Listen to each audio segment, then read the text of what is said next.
قل لأزواجك وبناتك ونساء المؤمنين يدنين عليهن من جلابيبهن صدق الله العظيم. بے پردہ جو نظر آئی کل چند بیبیاں، بے پردہ جو نظر آئی کل چند بیبیاں، اکبر زمین میں غیرت قومی سے گر گیا، پوچھا جوان سے جو آپ کا پردہ کیا ہوا، کہنے لگی کہ عقل پہ مردوں کے پر گیا. قابل قدر نوجوان دوستوں اور پردہ نسل میری پیاری مائیں بہنوں، جب مذہب اسلام کے روشن ستاروں سے کفروں کے حال ظلمت و جہالت کے بادل چھٹنے لگی تو بے غیرتی اور بے حیائی کی تاریخیں ختم ہوئی. قرآن کریم کے عدل و انصاف سے باطل کے لہراتے جھنڈے گر پڑے، مظلوموں بے کشوں کو برابری کا درجہ ملا، خاص طور سے ان عورتوں کو جو ظلم و ستم کی چکی میں پس رہی تھی، مصائب و آلام کے پہاڑ توڑے جا رہے تھے. اسلام نے ان کو ذلت و پستی کے غار سے نکال کر بلندی پر پہنچا دیا. ظہور اسلام سے لے کر صدیوں تک مسلمان عورتوں کے بھلائی کے گیت گائے جا رہے تھے. اگر تاریخ کے اوراق کھولے جائے تو غیر مسلم عورتوں پر مسلمان عورت کی فضیلت برتری دکھائی دیں گی، لیکن جب یہی عورتیں مغربی تہذیب و تمدن سے متاثر ہو کر اسلامی قانون کو بھول جاتی ہیں، مغربی تہذیب و تمدن کا دل دادا بن جاتی ہے، بے پردہ اختیار کر لیتی ہے، رقص و سرور کی مجلس کی رونق بن جاتی ہے، سنیما ہال اور تھیٹر بازاروں کو آباد کرنے والی بن جاتی ہے، تو ان کی زندگی کا پورا سانچہ بھی کر رہ جاتا ہے. جب تک چہرے پر نقاب تھا کشش بھی تھی، جب تک چہرے پر نقاب تھا کشش بھی تھی، تو نے یہ کیا غضب کیا لباس تک اتار دیا. کل تک تو ہماری مائیں بہنیں قرآن و حدیث کے مذاکرے میں اپنا وقت لگایا کرتی تھی، آج ہوٹلوں میں اپنا وقت ضائع کرتی نظر آتی ہے.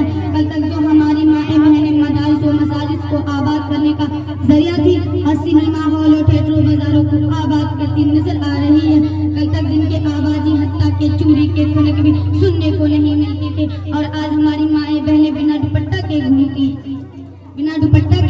ہے. آزاد ہوتا ہے تب بھی دوپٹہ سر پہ نہیں رہتا. آج ہماری مائیں بہنوں نے اسلام کو چھوڑ دیا، آپ صلی اللہ علیہ وسلم کو حکم کو چھوڑ دیا. میری پیاری مائیں بہنوں، اپنے اندر سے حیا کو تم نے ختم کر دیا، نماز و روزہ کو چھوڑ دیا، رسول اللہ کے فرمان کو فراموش کر دیا. اسلامی احکام برا معلوم ہونے لگا تو تیرے گود سے فرعون و حامان صفت کے لوگ پیدا ہوئے، دین کے دشمن پیدا ہوئے، باطل کی حمایت کرنے والے پیدا ہوئے، ظالم و ظالم انسان پیدا ہوئے، چور و ڈکیت پیدا ہوئے، اور قبر کے پجاری پیدا ہوئے، تازیہ بنانے والے پیدا ہوئے.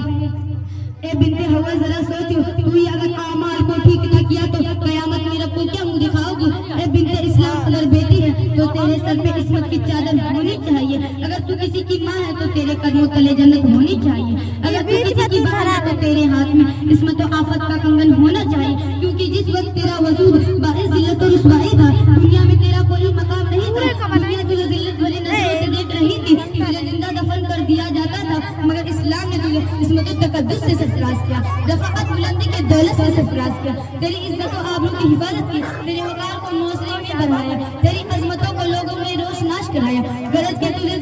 غرض کے تجھے اسلام نے زمین سے سریا تک پہنچا دیا، لیکن ان سب کو تم نے فراموش کر دیا. یورپ کے تہذیب و تمدن کو اختیار کر لیا، پارکوں میں ٹہلنا تیرا سیوا بن گیا. ذرا سوچ، قیامت میں رب کو کیا منہ دکھائے گی؟ تیرے اوپر نماز فرض ہے، تو نماز نہیں پڑھتی ہے، تیرے اوپر اللہ رسول کی اطاعت فرض ہے، تو اللہ رسول کی اطاعت نہیں کرتی ہے، تیرے اوپر شوہر کی اطاعت ضروری قرار دی گئی ہے، مگر آج تو شوہر کی اطاعت نہیں کرتی ہے، تجھے حکم دیا گیا تو شکر گزار بندے بن جا، مگر تم ناشکری ہو گئی. افسوس کیا ہوگا؟ تو کسی کے بہکاوے میں آئے گی. شیطان تیرے اوپر کیسے غالب آئے گا؟ یورپ کے تہذیب و تمدن کو کیسے اختیار کر لیا، اسلامی تعلیمات کیسے فراموش کر لیا، بے حیا اور بے شرمی کو تو نے کیسے اپنا لیا، گھر میں رہنا تم کو کیسے برا معلوم ہونے لگا. میری پیاری مائیں بہنوں، افسوس کے ساتھ یہ کہنا پڑتا ہے، آج ہماری مائیں بہنوں نے حیا کا پردہ اتار دیا. آج ہماری مائیں بہنوں کو سیریل کی کہانی یاد ہے، فلم کی اسٹوری یاد ہے، حضرت فاطمہ کی زندگی کیسے گزری وہ یاد نہیں، حضرت عائشہ کی زندگی یاد نہیں. آج ہماری مائیں بہنوں نے اسلامی شریعت کو چھوڑ دیا. ابھی بھی وقت ہے میری پیاری مائیں بہنوں، اسلامی